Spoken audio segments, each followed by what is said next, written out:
सभी स्टूडेंट को मेरा T20 हिंदी चैनल पर प्यार भरा नमस्कार। आज के इस वीडियो में हम देखने वाले हैं हिंदी लोक भारती कक्षा 10वीं का दूसरी इकाई का 5वां पाठ्य घटक, जिसका नाम है ईमानदारी की प्रतिमूर्ति। जी हाँ, जो लिखा है सुनील शास्त्री जी ने। तो चलिए देखते हैं ईमानदारी की प्रतिमूर्ति। देखिए, ईमानदारी की प्रतिमूर्ति सुनील शास्त्री जी ने यह पाठ्य घटक लिखा है, जो अपने द्वितीय प्रधानमंत्री लाल बहादुर शास्त्री जी के बेटे हैं। इनका जन्म 1950 में हुआ। लाल बहादुर शास्त्री जो बहुत ही हमारे देश के बहुत ही प्रसिद्ध प्रधानमंत्री, जिन्हें लोकप्रिय प्रधानमंत्री भी कहा जाता है, उनका एक नारा आपको बता दूं, जय जवान जय किसान, यह नारा उन्होंने लगाया था और ये लोगों में काफ़ी प्रचलित हुआ और लोग उन्हें बहुत ही ज़्यादा पसंद करते थे। वह एक राजनेता के अलावा कवि लेखक भी है। कौन? सुनील शास्त्री जी। उनको कविता, संगीत और सामाजिक कार्यों में विशेष लगाव है। सामाजिक और आर्थिक बदलाव पर अपने विचारों को आप पत्र पत्रिकाओं में व्यक्त करते रहते हैं। सुनील शास्त्री जी ने कुछ किताबें भी लिखी है, जिसका नाम है लाल बहादुर शास्त्री मेरे बाबूजी। इस पुस्तक का अंग्रेजी अनुवाद भी हुआ है। तो देखिए आगे स्टूडेंट्स, इस पाठ्यघटक में प्रस्तुत संस्मरण में लेखक ने स्वर्गीय लाल बहादुर शास्त्री जी का ईमानदारी, देखिए इस पाठ्यघटक में लाल बहादुर शास्त्री कैसे ईमानदार थे, सादगी, सरलता, सच्चाई, पर दुखकारकता आदि गुणों को बड़े अच्छे ढंग से उजागर किया गया है। बहुत ही अच्छे प्रधानमंत्री और लोकप्रिय प्रधानमंत्री होने के बाद भी वह इतने गरीब थे कि बहुत सारे किस्से आपको कहानियों में उनके बारे में मिलेंगे। ऐसा कहते हैं, जब उनकी मृत्यु हुई थी तो उनके कपड़े जो है वह फटे हुए थे। देखिए, प्रधानमंत्री के पद पर होने के बावजूद यदि आपको कहा जाए कि उनके कपड़े फटे हैं, आपको बहुत आश्चर्य होगा। तो जी हाँ, बिल्कुल सही है। वह अपने एक किस्सा और उनके बारे में हमने देखा है या पढ़ा है मैंने, कि वह अपने पत्नी को शॉपिंग के लिए लेकर जाते हैं तो दुकानदार उन्हें बहुत ही भारी भारी महंगी महंगी साड़ियाँ दिखाता है। इस पर लाल बहादुर शास्त्री कहते हैं कि मेरे पास बहुत पैसे कम है, आप मुझे हल्का दिखाइए, मतलब कम कीमत वाले साड़ियाँ दिखाइए। इस पर उस दुकानदार भी एकदम आश्चर्यचकित होता है कि इतने बड़े आदमी होकर ऐसी बात करते हैं। इससे हमें यह अंदाज़ा लगता है कि वो कितने ईमानदार थे। तो देखिए, इस पाठ्य घटक में सुनील शास्त्री, उनके जो बेटे हैं, उन्होंने क्या कहा है। हमने अपने जीवन में बाबूजी के रहते अभाव नहीं देखा। देखिए, अभाव नहीं देखा। जब तक बाबूजी थे किसी चीज़ की कमी नहीं देखी थी। उनके न रहने के बाद जो कुछ मुझ पर बीता वह एक दूसरी तरह का अभाव था कि मुझे बैंक में नौकरी करनी पड़ी। देखिए, इतने बड़े प्रधानमंत्री का बेटा कहता है कि जब तक वह थे तब तक हमें किसी चीज़ की ज़रूरत नहीं थी, और जैसे ही वो गए तो मुझे बैंक में नौकरी करनी पड़ी घर चलाने के लिए। प्रधानमंत्री का बेटा, यदि आप देखोगे, छोटे छोटे विधायकों के बेटे बड़े बड़े उनके मिल कारखाने होते हैं और उनका बहुत बड़ा बिजनेस होता है, किंतु यहाँ पर प्रधानमंत्री के बेटे को बैंक में छोटी मोटी नौकरी करनी पड़ी। इससे अंदाज़ा लगता है कि वो कितने ईमानदार थे। उन्होंने राजनीति में कुछ भी कमाया नहीं था। जैसे कि मान लीजिए, मतलब बहुत पैसा कमाते हैं राजनीति में लोग, इसीलिए जाते हैं, मगर यहाँ पर लाल बहादुर शास्त्री ने अपनी ईमानदारी के कारण राजनीति से गलत तरीके से पैसा नहीं कमाया। लेकिन उससे पूर्व बाबूजी के रहते मैं जब जन्मा था तब वे उत्तर प्रदेश में पुलिस मंत्री थे। जब जन्म हुआ था लेखक का, तब बाबूजी मतलब लाल बहादुर शास्त्री उत्तर प्रदेश राज्य के पुलिस मंत्री थे। उस समय गृह मंत्री को पुलिस मंत्री कहा जाता था। इसीलिए मैं हमेशा कल्पना किया करता था कि हमारे पास ये छोटी गाड़ी नहीं, बड़ी आलीशान गाड़ी होनी चाहिए। लेखक को लगता कि मेरे पिताजी इतने बड़े मंत्री हैं और यह मंत्री होने के कारण हमारे पास जो छोटी गाड़ी है वो छोटी नहीं होनी चाहिए, आलीशान गाड़ियाँ, मतलब महंगी महंगी गाड़ियाँ होनी चाहिए। बाबूजी प्रधानमंत्री हुए तो वहाँ जो गाड़ी थी वह थी इम्पाला शेवरलेट। वहाँ पर जो गाड़ी थी उसका नाम था इम्पाला शेवरलेट। याद रखना, गांधी जी, लाल बहादुर शास्त्री जी के पास उस समय इम्पाला शेवरलेट नाम की गाड़ी थी। उसे देख देख बड़ा जी करता कि मौका मिले और उसे चलाऊं। प्रधानमंत्री का लड़का था इसलिए ऐसा सोचता था, कोई मामूली बात नहीं थी। सोचता रहता, विचार करते रहता, कल्पना की उड़ान भरते एक दिन मौका मिल ही गया। जैसे कि कहते हैं ना, जैसा सोचोगे वैसा पाओगे, वैसा बनोगे, जैसी कल्पना होगी वैसी उड़ान भरोगे। उड़ान भरते दी एक दिन मौका मिल ही गया। धीरे धीरे हिम्मत भी खुल गई थी कि ऑर्डर देने की, प्रधानमंत्री का बेटा है, ऑर्डर देने की हिम्मत भी खुल गई थी। हमने बाबूजी के निजी सचिव से कहा, निजी सचिव मतलब सेक्रेटरी कहते ना, पीए, वैसे, सहाय साहब जरा ड्राइवर से कहिए इम्पाला लेकर रेजिडेंस की तरफ आ जाए। जैसे कि सहाय साहब उनके निजी सचिव है, पीए है लाल बहादुर शास्त्री से, उनसे कहा कि क्या ड्राइवर से कह दो कि इम्पाला नाम की जो गाड़ी है वो हमारे घर की तरफ ले आए। ऐसा कहते ही 2 मिनट में गाड़ी आकर दरवाजे पर लग गई। अनिल भैया ने कहा, मैं तो इसे चलाऊंगा नहीं, तुम ही चलाओ। अनिल भैया सुनील भैया के बड़े भाई, मतलब लाल बहादुर शास्त्री के बड़े बेटे। उन्होंने कहा, मैं नहीं चलाऊंगा, क्योंकि वह शायद डर सकते हैं अपने पापा से कि पापा के घर न होते हुए हमने ये गाड़ी चलाई तो पापा हमें डांट सकते, इसीलिए उसने कहा हम नहीं चलाएंगे, तुम ही चलाओ। मैं आगे बढ़ा, ड्राइवर से चाबी मांगी, बोला तुम बैठो, आराम करो, हम लोग वापस आते हैं अभी। इस प्रकार से सुनील ने कह दिया। गाड़ी ले हम चल पड़े। देखिए, गाड़ी लेकर हम चल पड़े। क्या शान की सवारी थी, याद कर बदन में झुरझुरी आने लगी है। बहुत ही आलीशान गाड़ियाँ होती है, उसमें बैठने पर ऐसा महसूस होता है मान लीजिए कोई स्वर्ग में बैठा हो।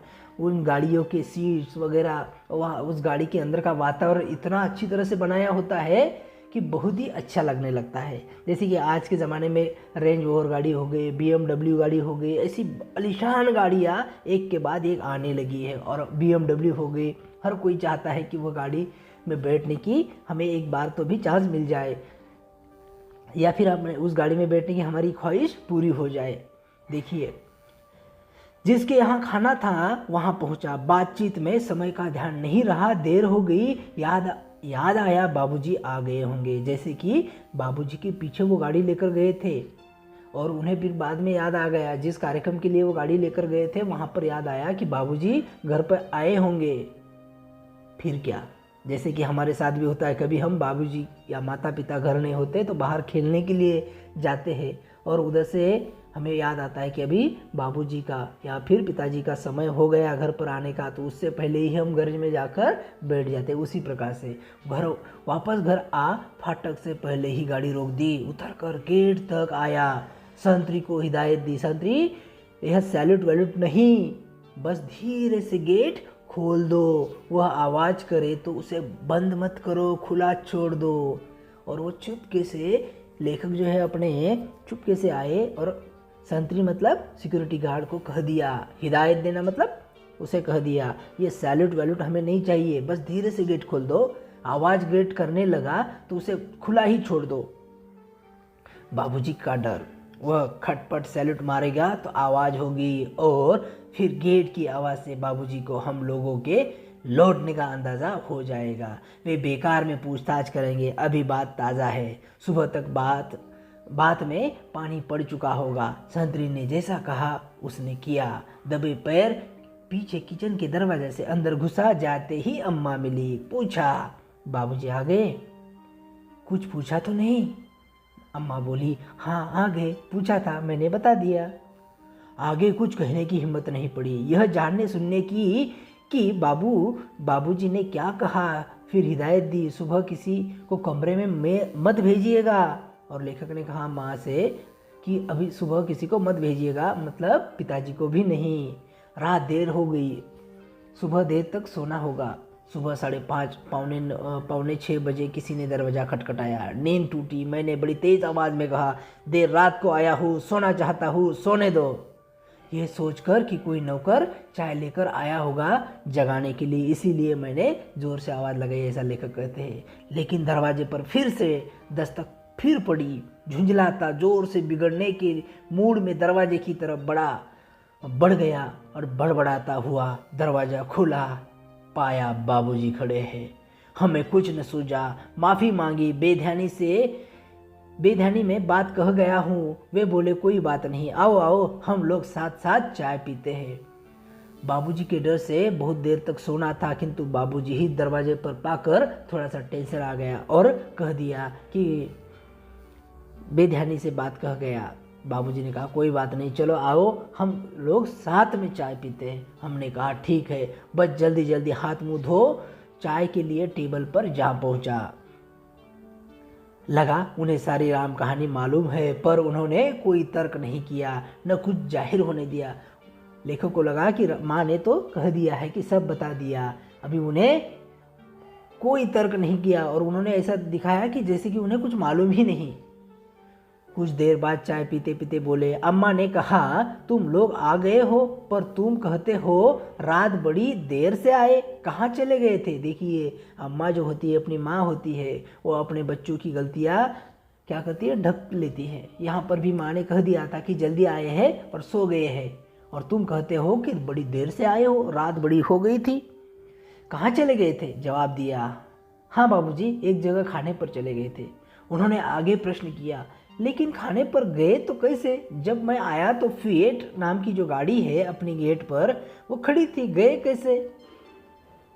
कहना पड़ा इम्पाला शेवरलेट लेकर गए थे। बोले ओह हो, तो आप लोगों को बड़ी गाड़ी चलाने का शौक है। बाबूजी खुद इम्पाला का प्रयोग न के बराबर करते थे। बाबूजी को पता चला कि इम्पाला शेवरलेट बहुत महंगी गाड़ी है और आपको वह चलाने का शौक है। बाबूजी स्टेट गेस्ट के आने पर ही वो गाड़ी निकलती थी। उनकी बात सुन मैंने अनिल भैया की तरफ देख इशारे से इशारा किया। मैं समझ गया था कि यह इशारा इजाज़त का है, अब हम उसका आए दिन प्रयोग कर सकेंगे। लेखक को लगा कि पिताजी ने कुछ डांटा नहीं, इसका मतलब क्या, अभी हम हर दिन वह गाड़ी चला सकते हैं। पर आगे बात बाकी थी। चाय खत्म कर उन्होंने कहा, सुनील ज़रा ड्राइवर को बुला दीजिए। मैं ड्राइवर को बुला लाया। उससे उन्होंने पूछा, तुम लॉन्ग बुक रखते हो ना? उसने हाँ में उत्तर दिया। उन्होंने आगे कहा, एंट्री करते हो उस बुक में? जो बुक होती है, गाड़ी गई, कब गई बाहर, कब आई, कितने किलोमीटर गई, ऐसा एक ब्यौरा देना होता है उस बुक के अंदर, तो वही एंट्री करते हो क्या? कल कितनी गाड़ी इन लोगों ने चलाई? वो बोला 14 किलोमीटर। उन्होंने हिदायत दी, उसमें लिख दो 14 किलोमीटर निजी उपयोग के लिए वो गाड़ी चलाई गई है। मतलब गाड़ी जो दी गई है मंत्रियों को वो सरकारी काम के लिए दी गई है, किंतु यहाँ पर बच्चों ने अपने निजी काम के लिए वो गाड़ी चलाई है, सरकारी काम नहीं था, ऐसा वहाँ पर लिख दो। तब भी उनकी बात हमारी समझ में नहीं आई। फिर उन्होंने अम्मा को कहा, अम्मा को बुलाने के लिए कहा। अम्मा जी के आने पर बोले, सहाय साहब से कहना 60 पैसे प्रति किलोमीटर के हिसाब से पैसे जमा करवा दे। क्या कहने लगे? सहाय साहब कौन थे? पीए। सहाय साहब से कह देना कि 60 पैसे प्रति किलोमीटर के हिसाब से पैसे जमा करवा दे। इतना जो कहना था कि हम और अनिल भैया वहाँ रुक नहीं सके। हमें समझ में आया कि क्या कर दिया है पापा ने। क्या किया? गाड़ी चलाने का जो खर्चा हुआ था वो खर्चा अपने घर के पैसों में से जमा कर दिया। जो रुलाई छूटी तो हम कमरे में भागकर पहुंचने के बाद भी काफ़ी देर तक बंद नहीं हुई। इसका मतलब लेखक और उनके भाई दोनों रोने लगे। उन्हें पता चला कि पिताजी को यह बात अच्छी नहीं लगी, हमने गाड़ी जो चलाई है। दोनों ही जन देर तक फूट फूट कर रोते रहे। आपसे यह बात शान के तहत नहीं कह रहा, पर इसलिए कि ये बातें अब हमारे लिए आदर्श बन गई है। सक्रिय राजनीति में आने पर सरकारी पद पाने के बाद क्या उसका दुरुपयोग करने की हिम्मत मुझ में हो सकती है? पिताजी कहने लगे, आप ही सोचे, मेरे बच्चे कहते हैं कि पापा आप हमें साइकिल से भेजते हैं, पानी बरसने पर रिक्शे से स्कूल भेजते, पर कितने ही दूसरे लोगों के लड़के सरकारी गाड़ी से आते हैं। वे छोटे हैं, उन्हें कलेजा चीर कर नहीं बता सकता, समझाने की कोशिश करता हूँ, जानता हूँ मेरा ये समझाना कितना कठिन है, फिर भी समय होने पर कभी कभी अपनी गाड़ी से छोड़ देता हूँ। अपना सरकारी ओहदा छोड़कर आया हूँ और आपके साथ यह सब फिर जिक्र कर तनिक ताज़ा और नया महसूस करना चाहता हूँ। कोशिश करता हूँ नींव को पुनः संजोना संवरना कि मेरे मन का महल आज के इस तूफानी झंझावात में खड़ा रह सके। पिताजी के जो वसूल है वह बताने की कोशिश कर रहे हैं कि जो बच्चे कहते हैं उन्हें कि मेरे आपसे भी छोटे मंत्रियों के बेटे गाड़ी लेकर आते हैं और आप हमें साइकिल और रिक्शे से भेजते हो। अभी लाल बहादुर शास्त्री जी को लगता है कि इन बच्चों को कैसे समझाऊं कि मैं एक आदर्श हूँ और सच्चा ईमानदार व्यक्ति हूँ, इस कारण मैं ये गाड़ियाँ, सरकारी गाड़ियाँ बच्चों के लिए नहीं भेज सकता। याद आते हैं बचपन के वे हसीन दिन, वे पल जो मैंने बाबूजी के साथ बिताए। वे अपना व्यक्तिगत काम मुझे सौंप देते थे और मैं कैसा गर्व अनुभव करता था। एक होड़ थी जो हम भाइयों में लगी रहती, किसे कितना काम दिया जाता है और कौन उसे कितनी सफाई से करता है। एक दिन बोले, लेखक को बचपन के कुछ दिन याद आते हैं। वो कहते हैं कि बाबूजी हमें काम बता देते थे और सभी भाइयों को कहते हैं कि कौन इतना अच्छा काम करता है, मुझे देखना है। एक दिन की बात है, एक दिन बाबूजी बोले, सुनील मेरी अलमारी काफ़ी बेतरतीब हो गई है, आप क्या करो उसे ठीक कर दो और कमरा भी ठीक कर देना। मैंने स्कूल से ये काम मुझे बड़ा पसंद आया क्योंकि बाबूजी ने काम बताया था। मैंने स्कूल से लौटकर वह सब कर डाला। दूसरे दिन मैं स्कूल जाने के लिए तैयार हो रहा था कि बाबूजी ने मुझे बुलाया, पूछा, तुमने सब कुछ बहुत ठीक कर दिया, देखिए तुमने सब कुछ बहुत ठीक कर दिया, मैं बहुत खुश हूँ, पर मेरे वे कुर्ते कहाँ गए? मैं बोला, वे कुर्ते भला कोई यहाँ से फट रहा था, कोई वहाँ से, वे सब मैंने अम्मा को दे दिए। उन्होंने पूछा, यह कौन सा महीना चल रहा है? मैंने जवाब दिया, अक्टूबर का अंतिम सप्ताह। उन्होंने आगे जोड़ा, अब नवंबर आएगा, जाड़े के दिन होंगे, जाड़े के दिन मतलब सर्दी के दिन, ठंड के दिन होंगे, तब ये सब काम आएंगे, ऊपर से कोट पहन लूँगा ना। मैं देखता रह गया, क्या कह रहे हैं बाबूजी? वे कहते जा रहे थे, ये सब खादी के कपड़े बड़ी मेहनत से बनाए हैं और बिनने वालों ने, इसका एक एक सूत काम आना चाहिए, मतलब फटे कपड़े हैं तो ऊपर से कोट पहनने पर वो फटे कपड़े नहीं दिखेंगे। इस प्रकार से बाबूजी कपड़े पहनते थे। यही नहीं, मुझे याद है मैंने बाबूजी के कपड़ों की तरफ ध्यान देना शुरू किया था, क्या पहनते हैं, किस किफ़ायत से रहते हैं, मैंने देखा था। एक बार उन्होंने अम्मा को फटा हुआ कुर्ता देते हुए कहा था, इनके रुमाल बना दो। बाबूजी का एक तरीका था जो अपने आप आकर्षित करता था।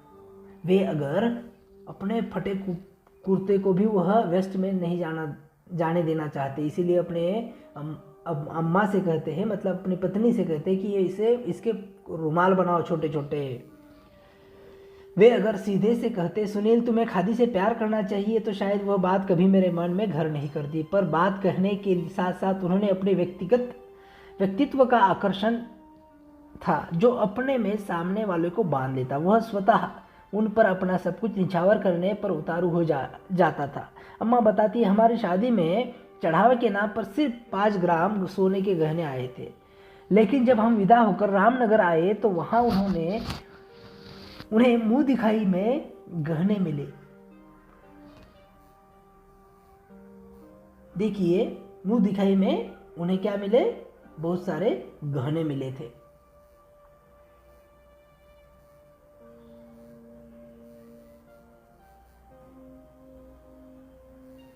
अब मुंह दिखाई मतलब नई दुल्हन का चेहरा दिखाने के लिए लोग क्या करते हैं, कुछ बख्शिश के तौर पर गहने या पैसे देते हैं। सभी नाते रिश्ते वालों ने कुछ न कुछ दिया था।